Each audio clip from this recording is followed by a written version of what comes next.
I've got to be honest, the referrals that I've had, the patients don't want to have the surgery, okay? Which is interesting because, they've obviously been told that they've got a problem, they've got recession, but they're just thinking, I don't want to go through this hassle, right? So, which is fine. But what I have noticed during lockdown, I've had a lot more patients contacting me about their gum recession. Hello, Protrusive. I'm Jaz Glati, and welcome to PDP082, all about the management of recession defects. Not like the crazy, get the scalpel out, let's all start doing root coverage. More like how to assess it as a GDP, because I find that recession is one of those things, right, where it's like tooth wear in the sense that it's common, but that doesn't make it acceptable. That doesn't make it something that we don't write down as a diagnosis. Because I find that people ignore tooth wear and people ignore recession because why? We see it all the time of varying degrees. Some patients will take it really seriously, whereas others will have recession for years, and you might be the first dentist to have that conversation with them about recession, and it can obviously lead to sensitivity and aesthetic issues. So it's a huge issue, and I think soft tissues as a whole is something that needs better coverage, I guess, if that's a pun I'm allowed to use.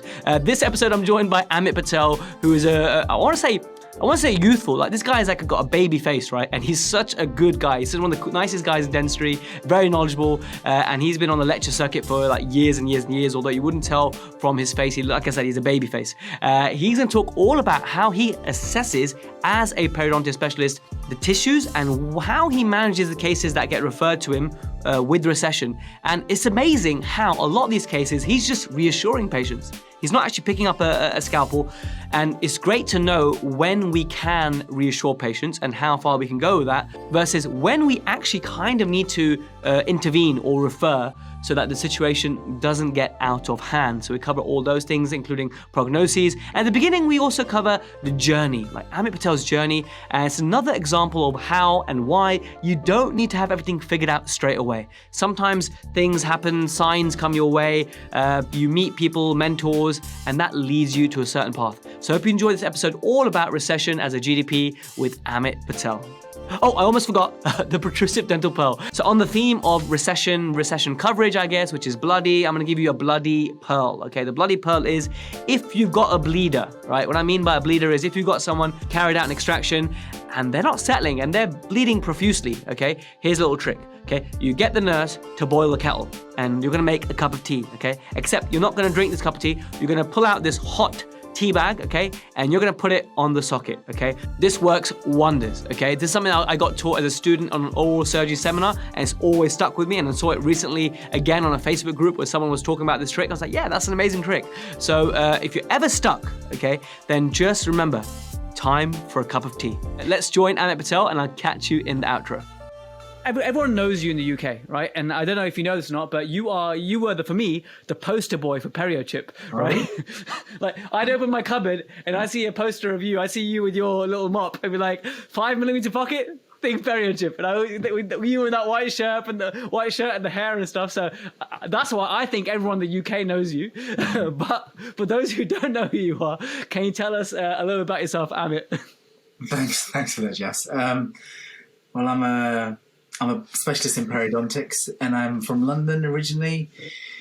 I went to Liverpool University in '92 and worked all over the country, and then I decided to do perio training at Guy's in St Thomas's for 4 years, and that included a bit of implant training.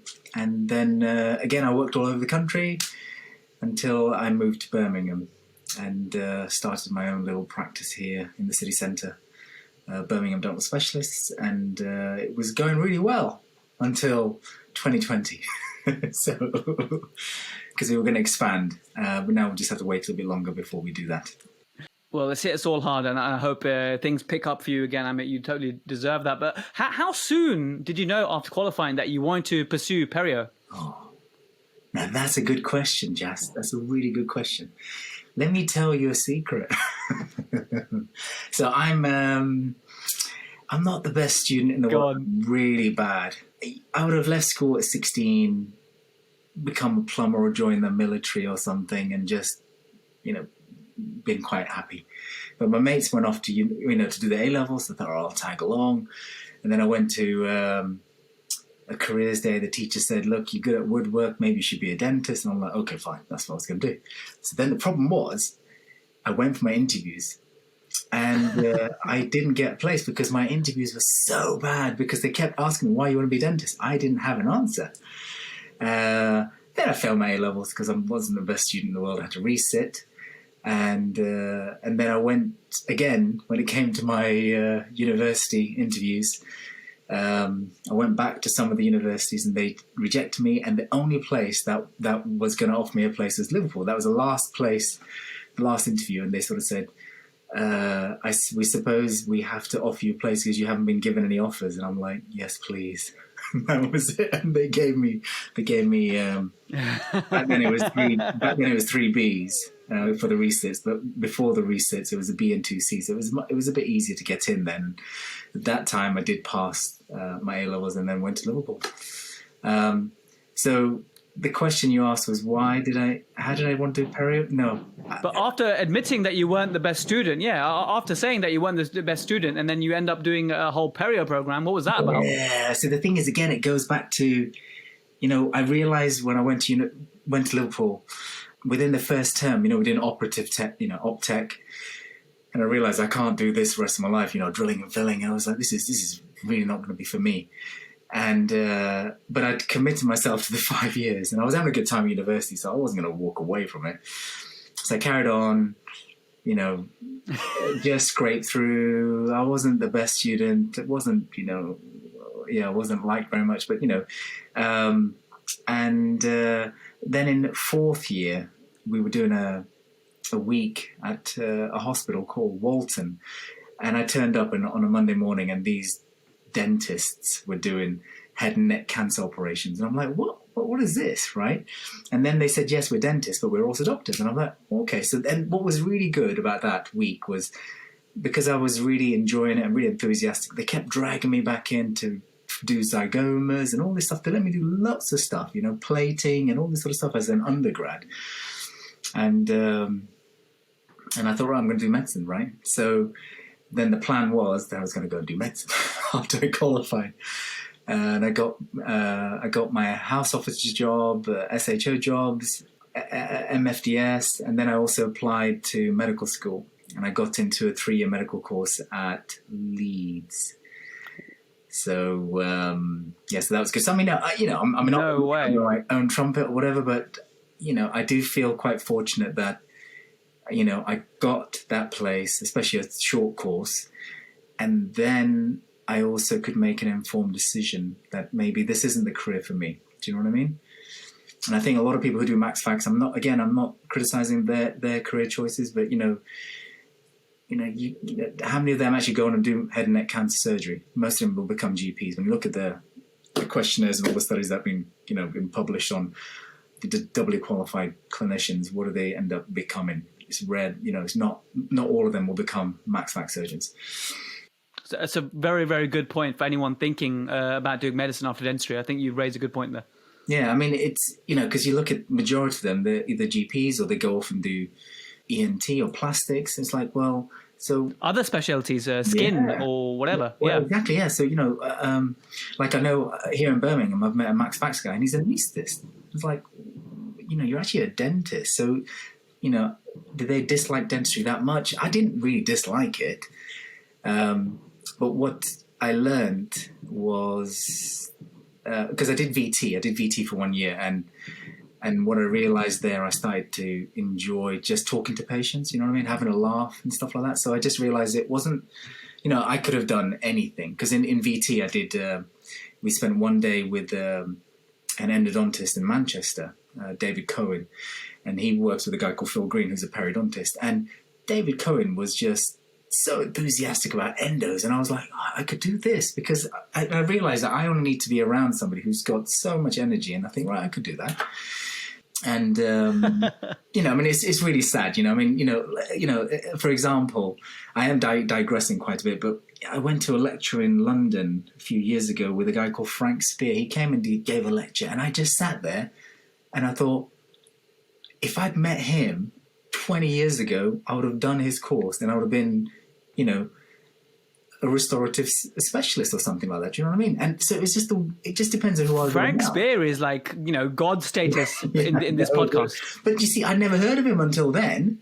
And then I thought, oh, I like this guy. He's amazing. And at the same time, there was other people who spoke there, and some well-known people that you'll know, and they just did not impress me in the slightest. But he did. He just simplified occlusion and cosmetic dentistry.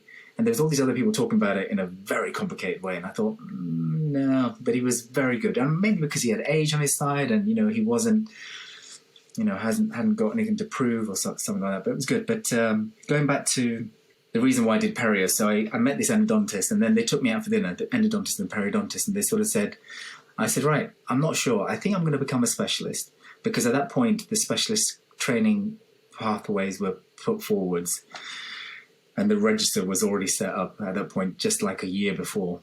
And so the periodontist said, are you good with a scalpel? I said, I'm all right with a scalpel, because I did loads of oral surgery, right? And he says, well, then do Perio.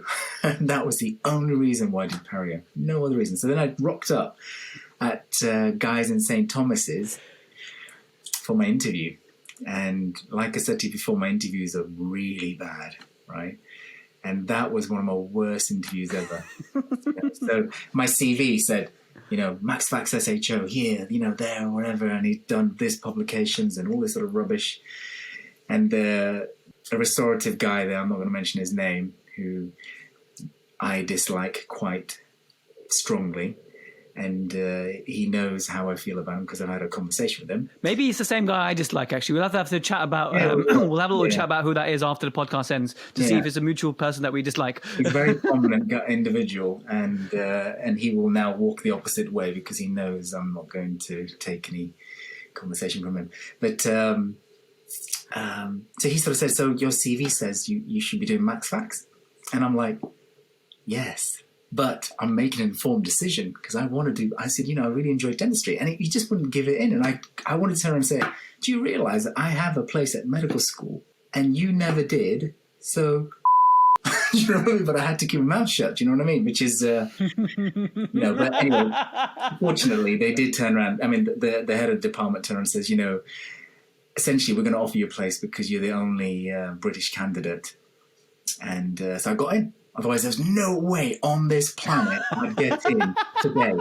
It's so competitive. There's so many. You've heard of some of these social media. You're being way too harsh on yourself, Amit. You're being way too harsh on yourself. It's the truth. It's honest truth. Because there's all these social media periodontists, and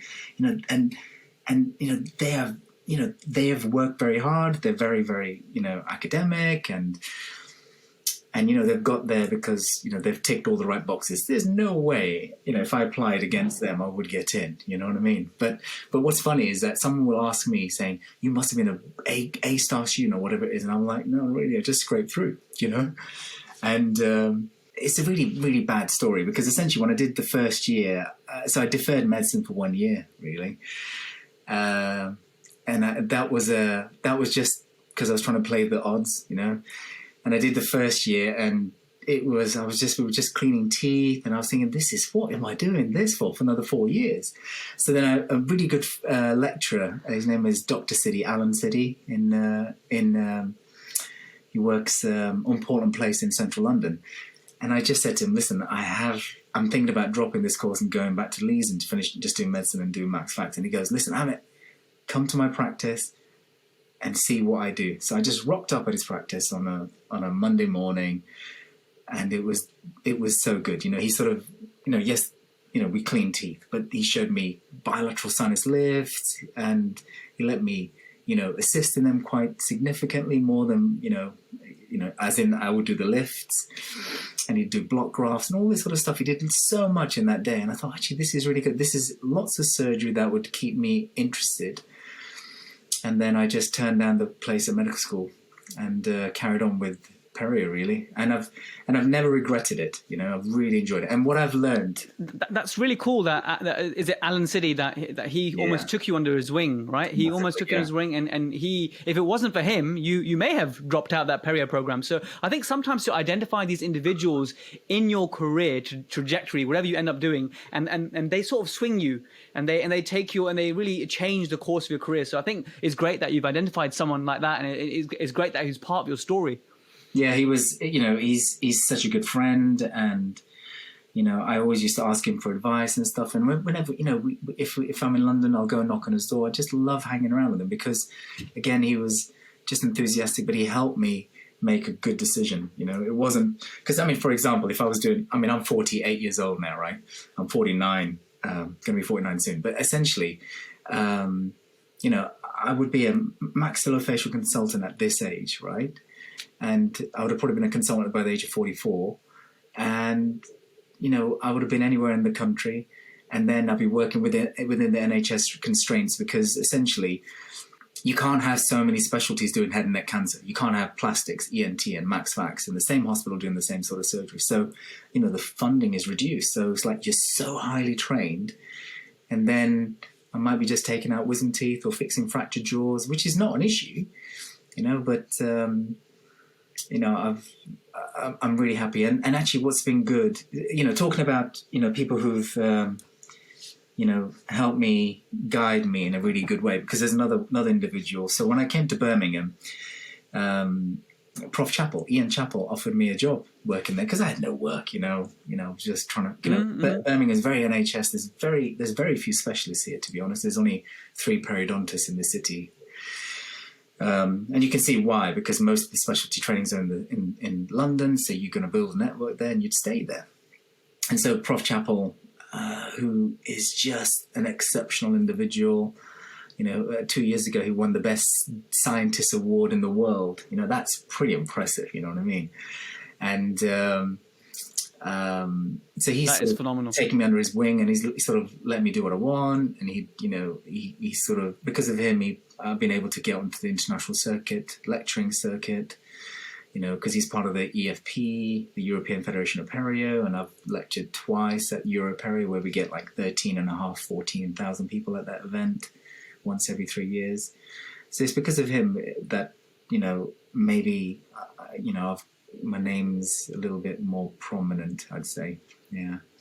But going back to the Perio training, that's great, and it speaks volumes about you as well, Amit. No, but it does speak volumes about you, the fact that Ian Chappell, Prof. Ian Chappell, what a huge name in the world of Perio, and he saw something in you that he liked. So there is a lot to be said about that, my friend. So that's awesome. Please do tell us, because what this episode is evolving into is your journey, which is important, and I like that. And so tell us a little bit more about your journey, and then I'm going to get to the more clinical bit. So this episode will have almost 2 arms: the journey part, which will be really useful and inspirational for a lot of people, and then we're going to get to the nitty-gritty of recession. Yeah. Okay. Cool. So, so going back to the Perio side about it. So I did the 4 years, and the training. I've got to be honest.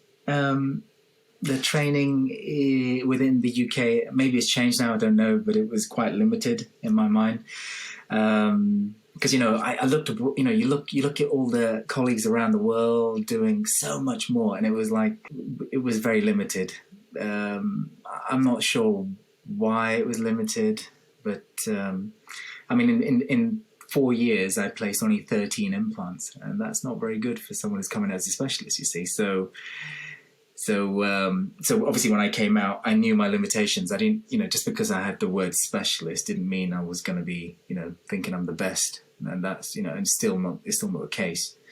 So I went and then sought out other dentists around the country. There's like a friend of mine called Paul Stone, who's an exceptional implant dentist. I've been watching these, some people like him, and a guy called Jonathan Ziff, placing implants. And I realized actually, these are general, they've been doing it for such a long time, and it built my confidence about what I could do. And then I went abroad for a month to Milan with another guy called Giulio Rasparini. He's a professor there in periodontics. And I met him at a lecture in London, I don't know now, maybe 11, 12 years ago. And we hit it off really well. And he then set up a course that I could attend, and learned loads about periodontal regeneration, because the techniques that we were taught in the UK were very limited in that.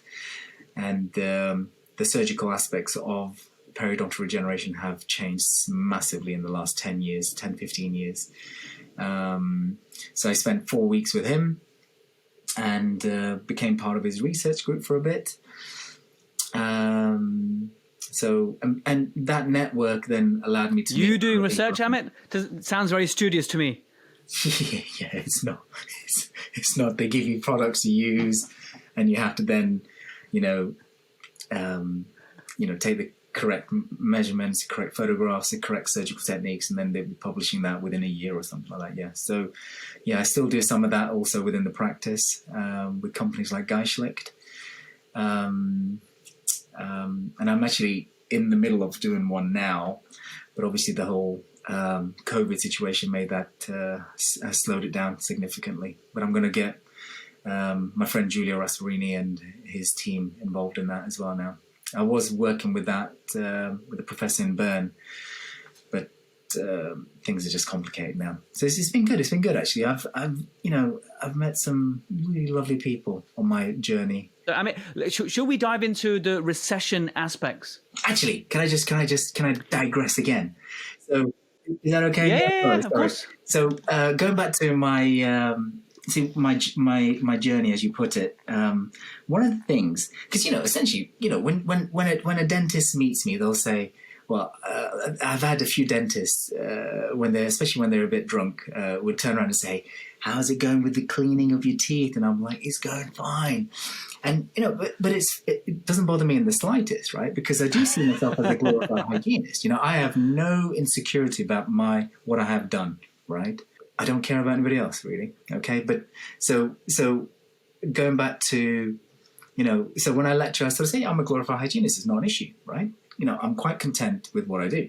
So, all the aspects that I thought I was going to do all this surgery and stuff, it's not really the case, because what I'm finding out is, found out early on, as soon as you give the patients the right oral hygiene techniques and the motivation, they fix the problem. And that's just the best bit. And that's what I enjoy about my job, because essentially all I'm doing is just talking, having a laugh with my patients, and just saying, if you do this, you're going to be fine, And okay, there are cases when you need to do surgery or whatever, but it's not that often, And what I've learned now, what I like about dentistry is, the relationship that you build with a patient, and the way you communicate with them, and it's just fun, It's the work isn't hard. It's just there to build a relationship, and you know that yourself, and that's what's going to give you longevity as a clinician, isn't it? Well, I bet your patients absolutely love you, Amit, because you're such a likable guy. You're a character who's just easy to talk to, and the very few phone conversations we've had, you're just hilarious. You're very straight up, real, and I think people are sensing that already. You speak your mind, and that's exactly what I like about you. So you speak your mind about recession now, because what I want to know, Amit, essentially, and feel free to tell me I'm an idiot and that I've been doing it wrong, is that I come across recession a lot. General practitioners, we see it in our patients, right? And it's this mentality that we have sometimes that, hey, you know what? It's not painful. Should we just watch it? Should we just watch and wait? So I think I am kind of proactive in the sense that I put it in my diagnoses. I inform the patient is there. I know about the Miller's classification to some degree, but I want you to just touch on that a bit later. Yeah. I take photos and I kind of follow it up. But I feel as though because I don't do soft tissue surgery myself and I don't do these procedures, that maybe you could say that I'm doing supervised neglect. So what I want to know from you is, at what stage is just watching and waiting and just observing the recession neglectful? And at what point do you think GDPs should be referring recession to periodontists? Okay, so it's a really good question. It's got multiple facets, hasn't it, really? I mean, see, the thing is, if you look at all of the historical studies based on, for recession. So for example, there's a guy called Klaus Lang, and he looked at, when how much cross-attached tissue, how much attached tissue should you have around a tooth so it can stay healthy? So he sort of came up with a number of 2 millimeters. Now, then there are other studies that almost show that you may not need any cross-attached tissue or attached tissue around a tooth, because essentially it shows that it looks like the tissue's inflamed, but they're not, right? Histologically, they're not. Okay, it's just the way they look, and that was that study done by Miyasato. But the reality is, when you think about it, in our own patients, you see patients with, a loose bit of mucosal tissue around the tooth. They can't clean it. We know that. Do you know what I mean? So all these studies are great, right? But you need to look at the patient individually and think, hang on, if they have to pull their lip right out to clean that area, they're not going to do it, are they? So I think, when I get patients referred to me for recession, I mean, obviously I can fix it. It's not an issue, but I look at it and I think, does it actually bother you? And if they say no, I'll say, right, fine, clean it well. If there's a problem, come back to me in a year's time and then we'll look at doing it. Do you know what I mean? As long as there's some band of attached tissue there. But sometimes patients don't know, because a patient may be referred by their general practitioner who's concerned about the level of recession. Yeah. Let's say you have an upper molar and you notice there's a 4 millimeter of recession and you haven't got any attached gingiva left. So you refer to a periodontist. Now, for you as a periodontist, if the patient says, look, my dentist is concerned, if you say that, if you ask the patient, are you concerned? The patient might not know what's around the corner if they don't have any soft tissue treatment, I guess. So what's the best way to communicate to a patient to find out whether it's in their best interest to have some treatment done now or later? So the way I look at it is, so let's say you're talking about that upper six. Okay, I mean, we see loads of recession around upper six, and they're not always the easiest to repair. Okay. But the good thing about those is they usually have quite a good band of crystalline tissue. Now, in those cases, I would, just tell them how to clean the teeth and then monitor it, and not for a long time, yeah, just for for 6 months to a year, and then maybe have a look at it. I've got to be honest. The referrals that I've had, the patients don't want to have the surgery. Okay. Which is interesting because, they've obviously been told that they've got a problem, they've got recession, but they're just thinking, I don't want to go through this hassle, right? So, which is fine. But what I have noticed during lockdown, I've had a lot more patients contacting me about their gum recession.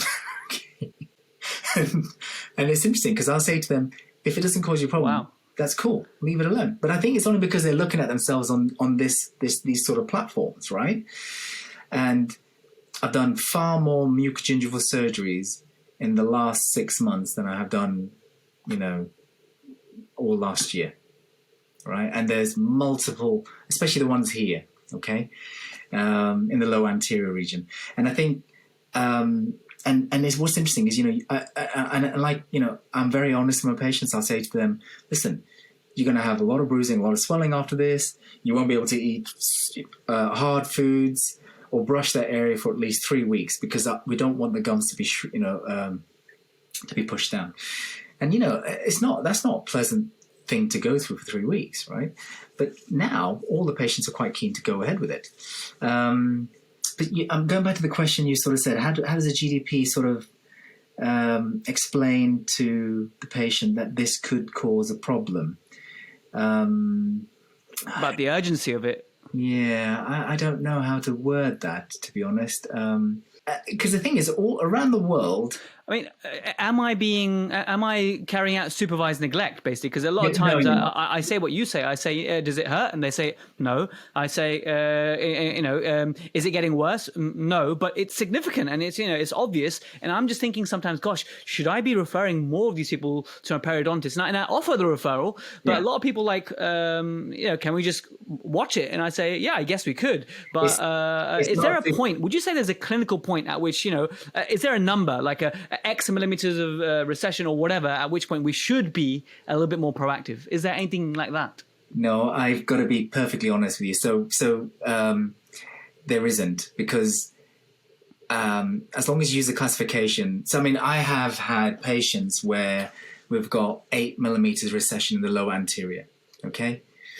And, I can still fix that and I can get 100% root coverage. So there's no limitation on when you do it. So, for example, if I have a patient who wants orthodontics, right, and Invisalign or whatever it is, it's usually Invisalign, and it is usually with Invisalign where the teeth are moved out and then you get all this recession. Okay, so I want them to have the orthodontics first, then I can come back and fix the recession defects. Does that make sense?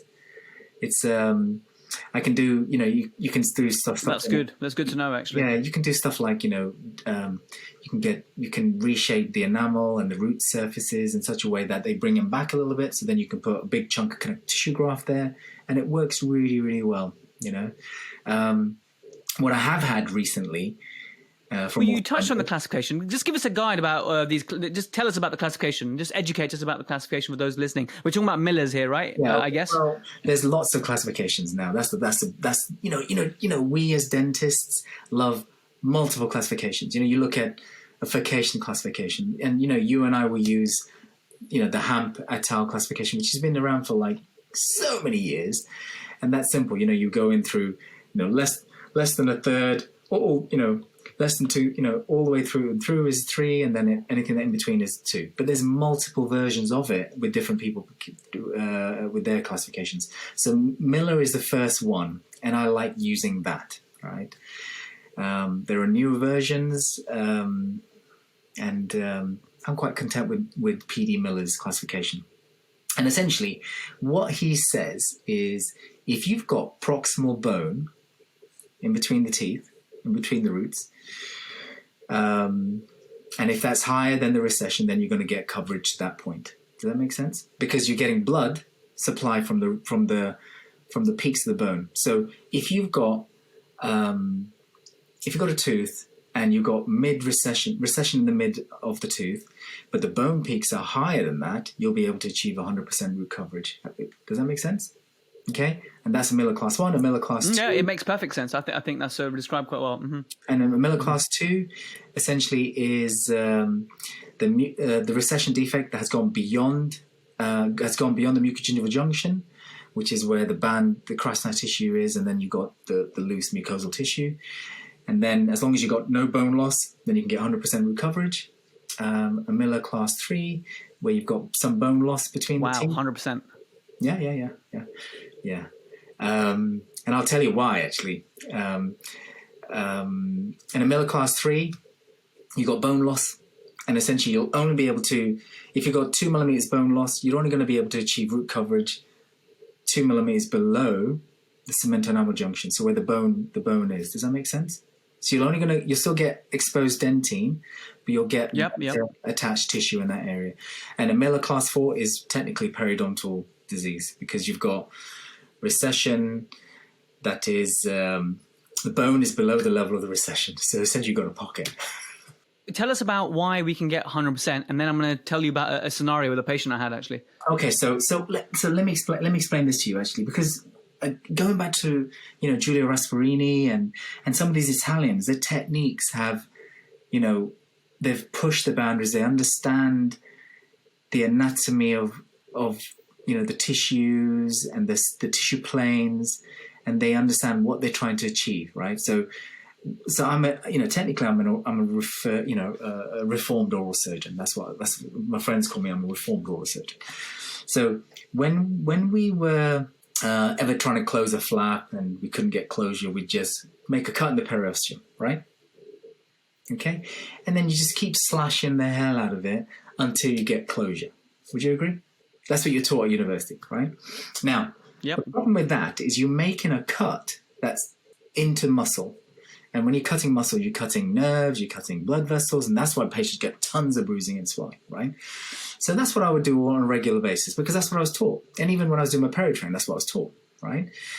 And so when I was doing, if I had an 8 millimeter recession defect in a lower central, and I try to coronally reposition that, I would never get 100% root coverage because you've traumatized the muscle to the point where it's gonna shrink back significantly. So in the last 10 years, there's a guy called Massimo De Sanctis, and he's another chap called Giovanni Zucchelli. The two of them sort of looked at coronary reposition flaps and mucogingival surgery, and they proposed the technique of split, full, and a split incision in the flap. Now, it's easy to say, you're splitting the tissue first, and then you're doing a full thickness flap, and then you're doing a split further on. Now, this may be a bit complicated, but essentially what you're doing is you're making an incision in the periosteum, and he used a sharp blade. He's just making a small incision in the periosteum. And when you do that, and if people are listening, if you're doing any surgery on the next day or whatever it is, maybe try and just have a look. You make an incision in the periosteum, and you'll sort of see it gape. Okay, then you'll see the little fibers of the muscle there. So all you have to now do is you get a periosteal elevator and use the back end of it, and you gently start stretching it. And as you stretch it, you'll see the fibers spread. So now you haven't cut the muscles. You're not going to get the bruising and the swelling that you would have done if you cut the muscles. And by doing that, you're then going to get a significant movement in the muscles. Sorry, in the mucosal flap. Then what Giovanni Zucchelli does is he then takes a scalpel, and he then makes an incision, a superficial incision, so that the muscle separates from the mucosal tissue, right? So essentially what you then do is, we know that the mucosal tissue is elastic, so that's going to advance all the way to the palate if you want, halfway down the palate. So it's amazing when you use that technique. So now, utilizing these techniques, I'm now able to get 100% root coverage. Before, especially in the low anterior, because of the mentalis muscle, my predictability wasn't that high. And now I can guarantee my patients they'll get 100% root coverage. Why are Italians so amazing? I think it's their food and their wine. It must be, because honestly, in every field of dentistry at the moment, where it comes from, when you talk about vertipreps to Perio to any field nowadays, there's always some Italian thought leader or someone really progressing you got your Mario Semenzes and Masseronis of the world and whatnot in prosthodontics as well. So it's just crazy. I've got to be honest. And I'm going to be very critical of, the training we have here in the UK. As a dental student or as a specialist trainee, you're still being trained within the National Health Service, right? It doesn't mean you're going to be good, right? And I think when you look at, so for example, I do accelerated orthodontics, and you make piezo incisions into the bone.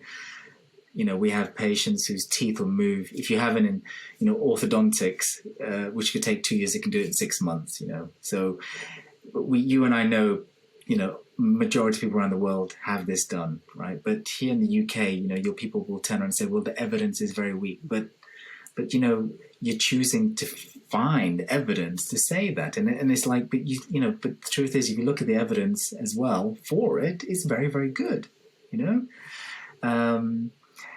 and I'm definitely not in the camp where I want to limit myself to not give my patients all the best options.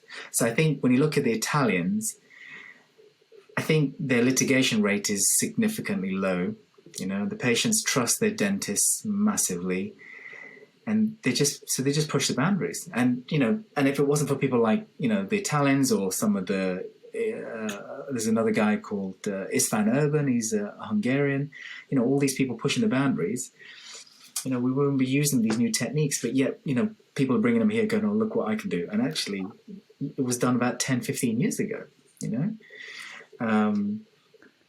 So it's for me very frustrating. You raised two great points there, Amit. One being the training, and I think that'll be a bitter pill to swallow for many people. But I think you're being very real, and I respect that, and I can see where you're coming from with the training that is present undermined within this national health system, and I completely respect that.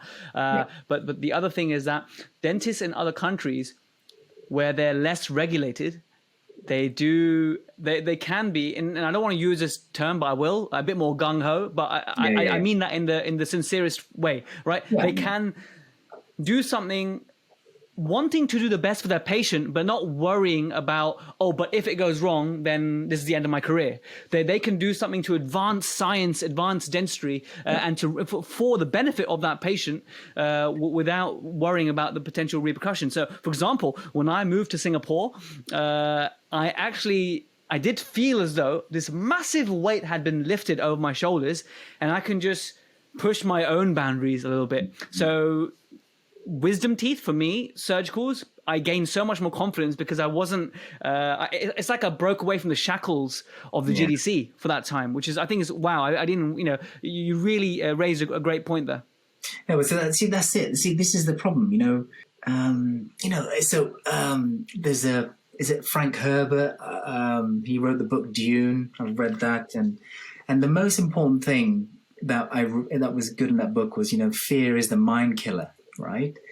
And this is the problem, you meet all these young dentists who just qualified, and they're all, you speak to these VTs, or they call VTs or foundation dentists or whatever it is, but I lecture them on a regular basis. But and then you sort of ask maybe 15 of them, and 7 of them say they want to get out of the profession. And it's because they're worried about being sued, and they're worried about being struck off by the GDC. And it's like, when did that happen? And it's really bad, and you're right about gung ho. We know there are some rubbish clinicians out there who will, try to find a technique and sell it to you. But fortunately, people like yourself and myself, we know who are the right ones we want to affiliate ourselves with, and you can see they're showing consistent results. So, but I think here in the UK, are we pushing the boundaries here? The answer is no. Right. And you're right about the bitter pill to swallow. If I was a trainee and people will say, oh, Amit, he's talking shit again.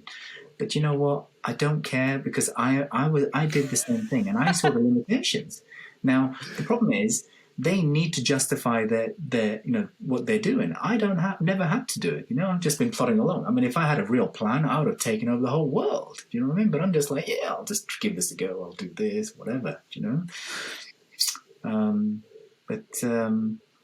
But I think the sooner people sort of realize that. One thing that leads to the better, really. Then you can, like you said, get away from the shackles and just become, better than you want, better than you are now. Do you know what I mean?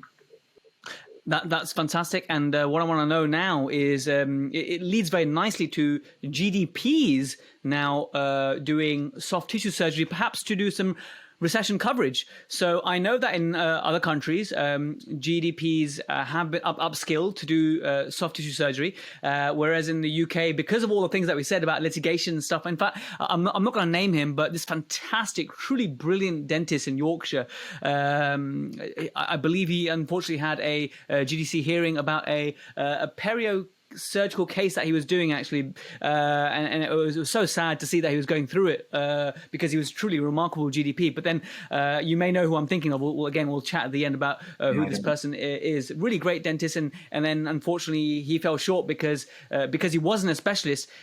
It was almost felt as though he overstepped the line. So where do you see the role of GDPs and doing perio surgery? Do we have a place in that? Jesus. See, the thing is, I don't ever read any of the GDC news letters they send me, so so I don't know what goes on. Only because Nor do I.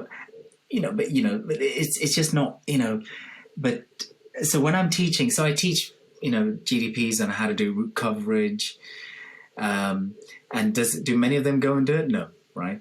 But I do tell them, you should try to do this. And the way I look at it, and I've got to be honest, right? So again, when I came out of Guy's, I did 12 root coverage procedures after 4 years. That's not good enough, right? Okay. So, and there were others in my year that had done less. Okay. So going back to that, the way I worked my way around that was to say to a patient, listen, we're going to do this procedure, and we're going to try to improve the quality of the tissue here. Okay.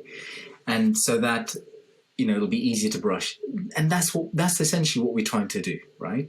Now, I'm not going to say to my patient, I'm going to get 100% root coverage, because, especially when I haven't done that many. Does that make sense?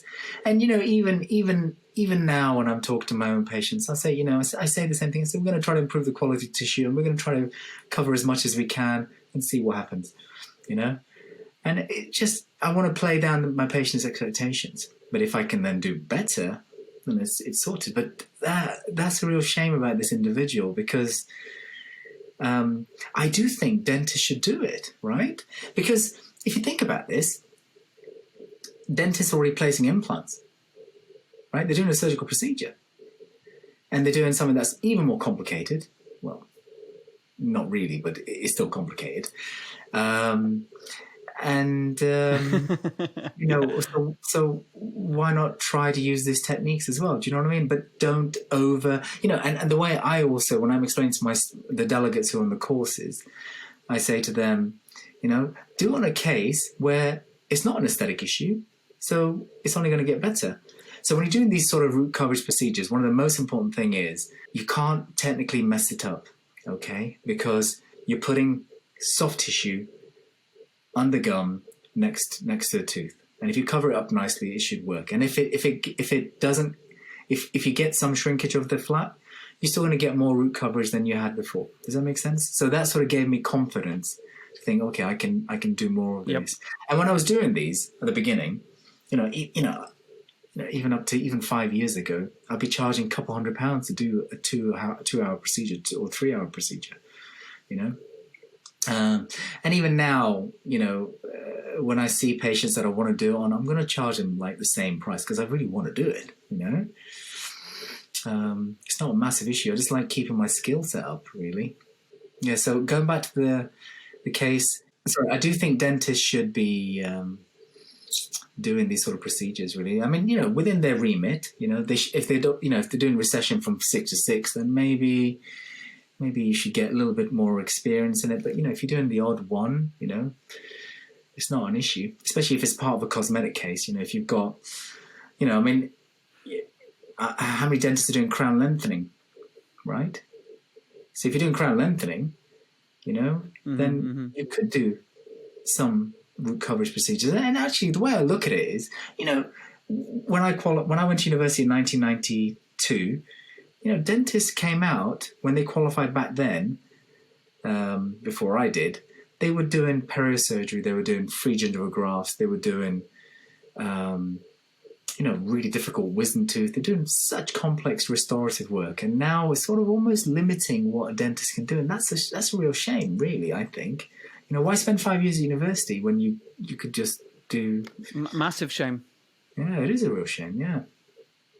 Yeah, and I think young dentists and I think the fact that you're encouraging GDPs to do soft tissue is like it adds variety is the spice of life. It's the same in our careers as GDPs. If you can dabble in a few other things safely, and I like what you said there. Choose the easier cases and build up. So I think that's definitely food for thought for any dentist out there who thinks that is beyond their scope. I think a bit of root coverage once you have the training should be within anyone's scope. And certainly I've seen loads of GDPs.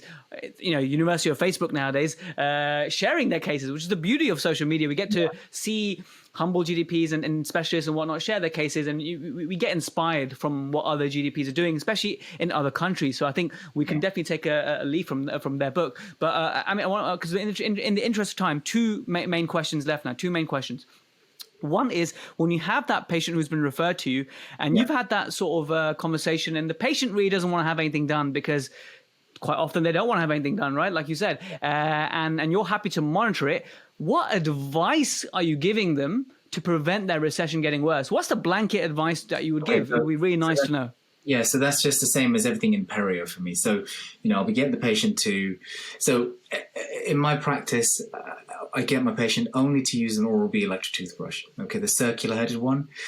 And I show them how to use it in a particular way so that they can't cause any more recession, okay? And I think the problem is with with patients is they usually try to hold a toothbrush in their fist, right? So they scrub away. And we know that, there's multiple multiple causes of recession, and one of them is overzealous brushing, and I do think, let me ask you, how do you hold a toothbrush? I do hold it with a fist grip, but I've got the sensor. I use Oral-B. I've got the sensor, so I'm not going beyond the red sensor, right? It means nothing. You see, the problem is you're still holding it in your fist. Now, can you write with your fist? You can't, can you? No.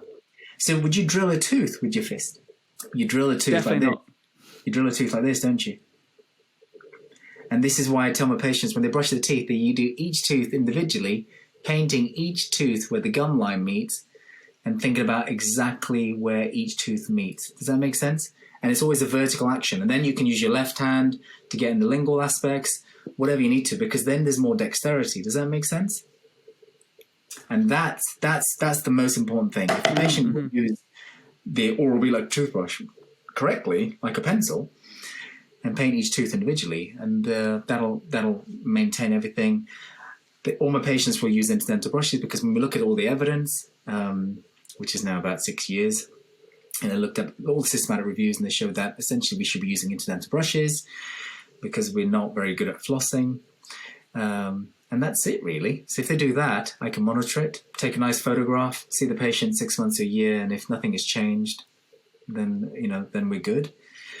But if they're complaining of sensitivity or whatever, then we can, get them to use desensitizing toothpaste to put on it, or you might then perform mucogingival surgery to achieve root coverage.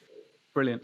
The next one is a patient-specific one. I want you to throw this scenario at you and for the listeners. There's a patient I had who had periodontal disease, and this would be something like a 3C, right? Under the new classification. For those listening, there were pockets of around about, let's say, 5-6 millimeters anteriorly. There was inflammation, and I consented the patient. I said, look, if we start improving your oral hygiene, obviously first, and then we will start doing some non-surgical periodontal treatment, you will get recession, because all this gum, and I show in the photo, is almost like a diseased fake gum. This has got to go. You've lost it. This is bad. This is going to go. You're going to get recession. And then for that reason, the patient, funnily enough, denied treatment. She was no longer wanting to have non-surgical periodontal treatment, and I said to her, well, this is in the old saying, right? It's better to be long in a tooth than have a tooth no longer. But how can you? The question I'm trying to get to is, how can you set realistic expectations to patients about what kind of aesthetic complications they will, or compromises they will get after periodontal therapy? Okay, so it's a really good question, and I also like the way you just said that. Better to be long in the tooth than tooth no more. So that's good. But so one of the things. So if you think about this, right? So when I became a periodontist, all I was teaching people was how to brush their teeth, right? And that's not easy, is it? Because the patient, when I used to try to do that, the patient says, would make a complaint, say, I wanted the filling and I've not had a filling. Well, they didn't need a filling. They've got periodontal problems. All right. So I've sort of learned to word things differently without being offensive. Do you know what I mean? Because the guy would, the patient would say, well, this young upstart's trying to teach me how to brush my teeth, So, and one thing that so for example, I ended up having to do the Ashley Latter course, okay? Not because I wanted to do it, right? I had really good friends, implant dentists, that do it on a regular basis, friends like Bill Schaefer and Stephen Jacobs and Paul Stone. They did it on a regular basis, and they said, Amit, you need to do this. And my girlfriend was saying, you need to do this course because you haven't got a clue how to make any money, right? So I did the course, and I learned from that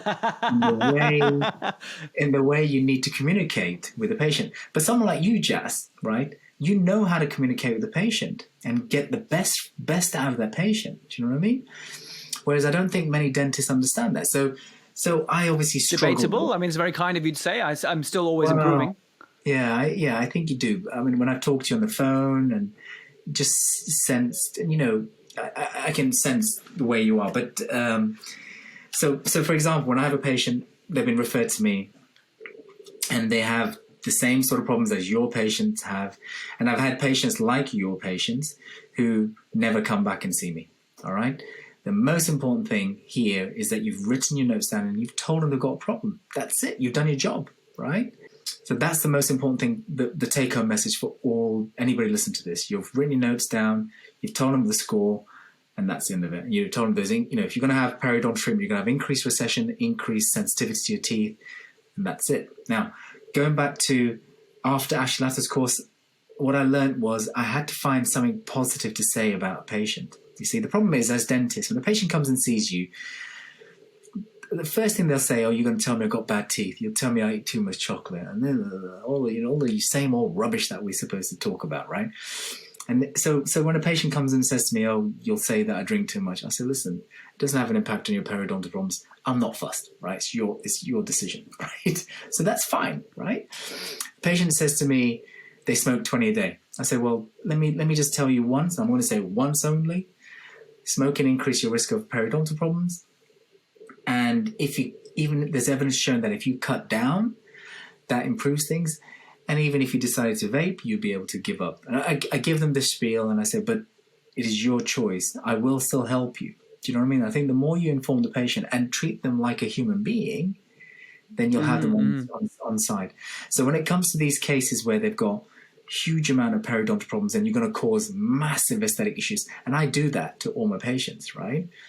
So what I'll be saying to them is, listen, all right, let me apologize first. I'm not here to patronize you, so I do apologize. So what's the first thing that patient says to me? I don't know. I mean, I like where this is going because you're starting off with you're setting a really nice, comfortable environment, right? You know, you're setting a comfortable environment here for the patient. Yeah, but Jazz, if I turn around and said to you, so listen, let me apologize to you. You know, everything I'm going to say to you is going to come across patronizing, so I must, so please forgive me. I apologize. What are you going to say to me? I'm saying, "Oh no, that's fine. Carry on." There you go. You've given me permission. I understand.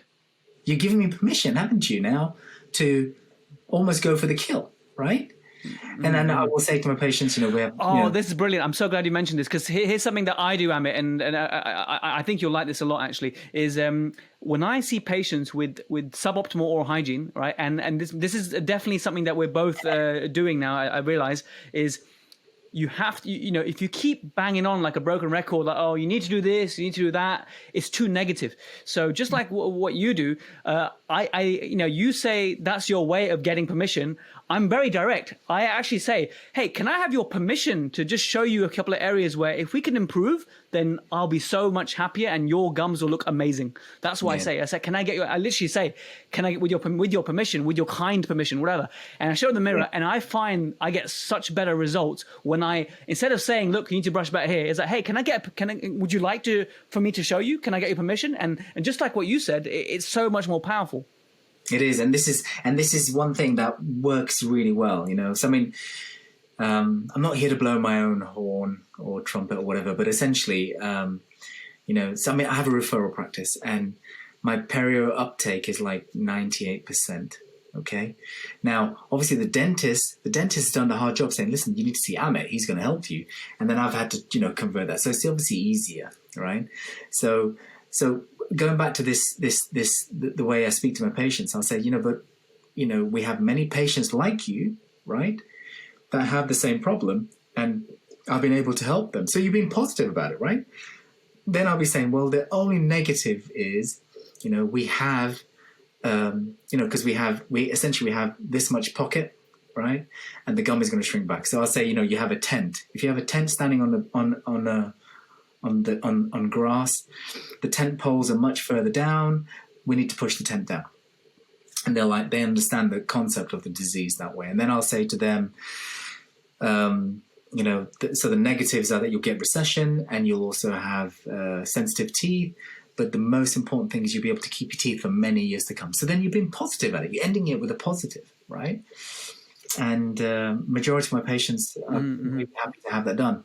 And then I think one thing that really works for me is to give them a story, just like you would. I'll say, well, listen, my mum has really long looking teeth. She's a smoking from the age of 14, and even she's got recession of her teeth around, the gums, and she's got sensitivity of her teeth. And I say, well, it took her 6 to 9 months before she could eat, an ice cream, but she did all these things. So she's sort of saying, well, I did that same thing to my mum. So they understand that, this is part of the process. So I think that's the way I give with the aesthetic concerns, explain it to them.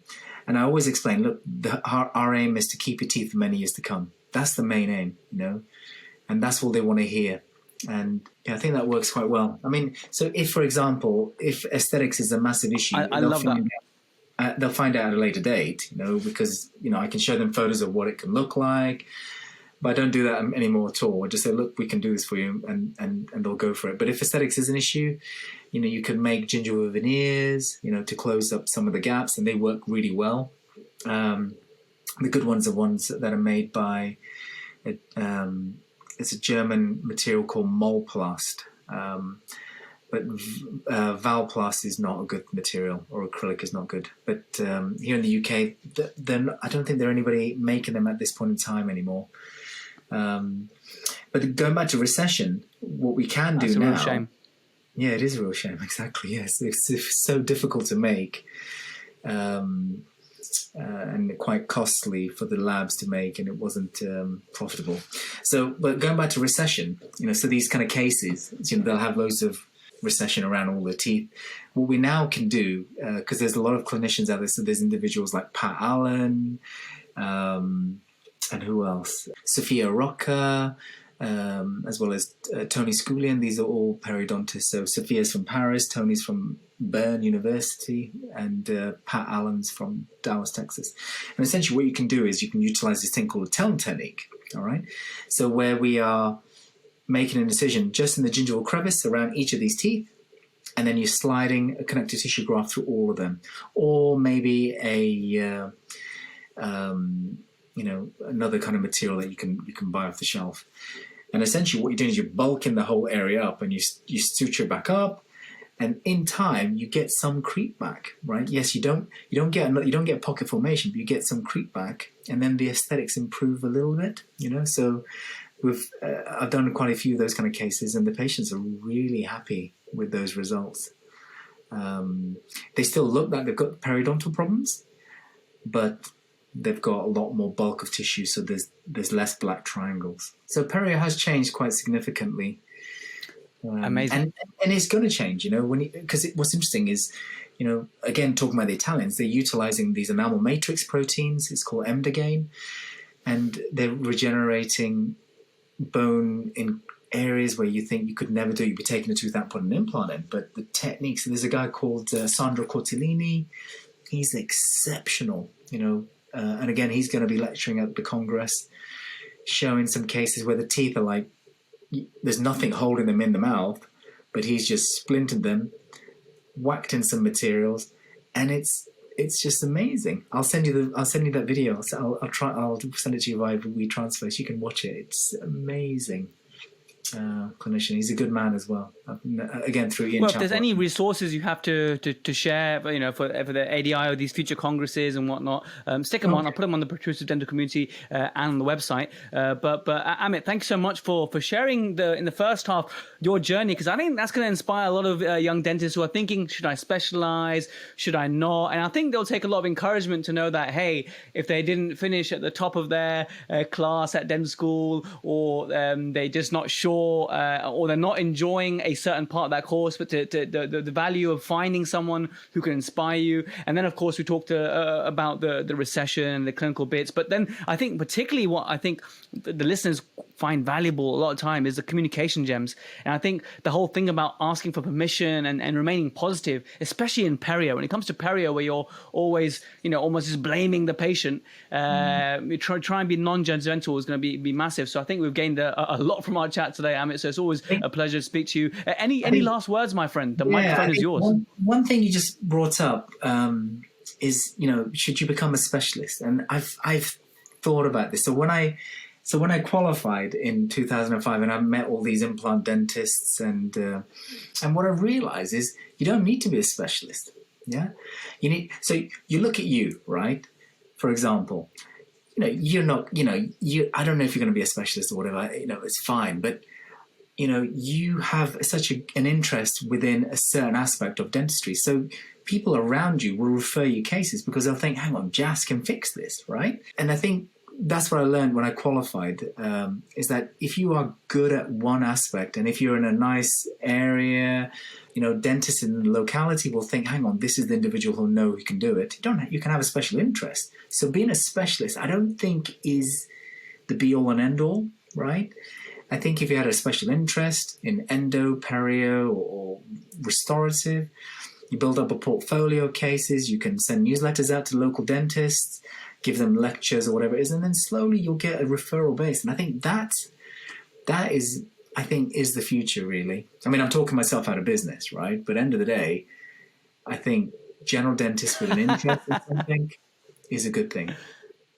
I think that's really inspirational what you said there. I expected no less. I expected a real talk from you, and I think that's definitely what we got today, Amit. So thank you so much for being so real, for being so giving, and being so blunt. That's the best way to be, and honestly, we really appreciate that. All the best for 2021, and we'll obviously stay in touch, my friend. Thank you. Yeah, definitely. Thank you, Jas. It's been a pleasure and it's been fun. So there we have it, guys. I hope you enjoyed that. And now you can approach Recession with a little bit more confidence and assurance that you're doing the right thing. Next month, August, is all about back to basics. I'm not going to spoil exactly what we're doing and all the guests we're having on, but essentially, a lot of you requested this. You wanted something just, you wanted something just foundational. You wanted something really, really basic. So I've covered a lot of basic themes, like, for example, when is an amalgam truly failed? Like, see, it's like long-standing amalgams. When should you actually cut into them? Or what is involved in a comprehensive examination? And how do you do one? So all these themes we're going to cover in August, which is Back to Basics month. Catch me then, guys, and I'll see you soon.